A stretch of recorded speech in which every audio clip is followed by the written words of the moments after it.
Well, speaking of the audience of ordinary Australians, your Twitter account has had more than 9 million views in the past 28 days.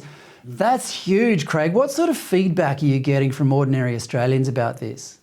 Yeah, look, I checked it. It was up over 10 million for the 10 million for the last 28 days, and that was somewhere where my previous Facebook account was before Facebook decided what I think was a criminal conduct at basically censoring and basically sending my entire Facebook page down a memory hole, obliterating personal things, photos I had from my father's funeral, personal images, all completely destroyed because I wouldn't go along with the with all these mandates and all the narrative, which is now everything I said on that Facebook has been shown over time to be 100% correct. But look, it's good. I congratulate Elon Musk that he's opened Twitter up to a little bit more free speech. There's still a few things where I see it's not 100%. I'd like him to do a little bit more. There's a few other accounts I've seen that haven't been reopened up and closed down. But just to think a minute, we had doctors like Dr. Peter McCullough in his field of cardiology, one of the most published authors in history in the US National Library of Medicine, and yet some art student at Twitter decided they would censor Dr. Peter McCullough. And Dr. Peter McCullough's for months was censored off Twitter so people couldn't hear what he was saying. So I'm glad that Elon Musk has opened it up a little bit. And I continue basically to make that, I'm simply publishing stories and information that the mainstream media won't cover. There's not a single mention anywhere about excess deaths in this country. Not a single mention in any mainstream media. The data came out last Friday. I'm putting that about AstraZeneca. What do you think? We heard that AstraZeneca's now been taken off the market.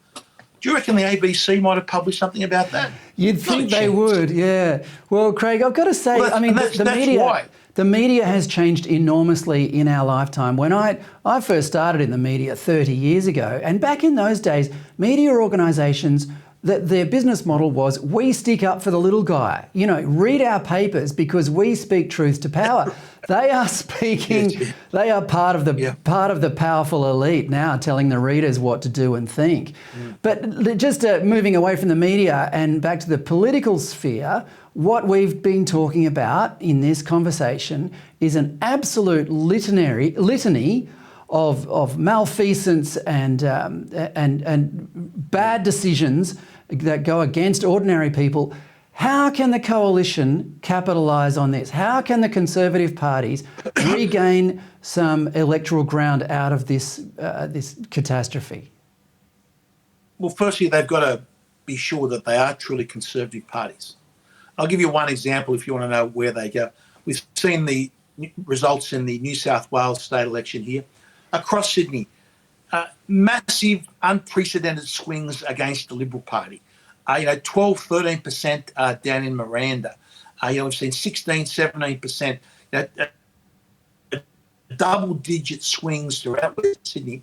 But I'll tell you, there's one seat that bucked the trend. That's the seat out in Bringelly, I think it's called, out in Western Sydney. And the member there is Tanya Davis, a sitting member of Parliament, and she had a swing tour. Yeah. You know what she did differently? She spoke out against the vaccine mandate. She stood up for her constituents. She was the only Liberal member of Parliament that stood up for her constituents, spoke out against the lockdowns in Western Sydney, spoke out against the mandates. In fact, I think that she was called the Craig Kelly of the Liberal Party. Yeah.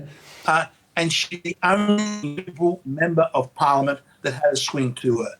So I think there's many Liberal members are now sitting there cleaning out their offices and wondering what their new career is going to be. They missed the opportunity.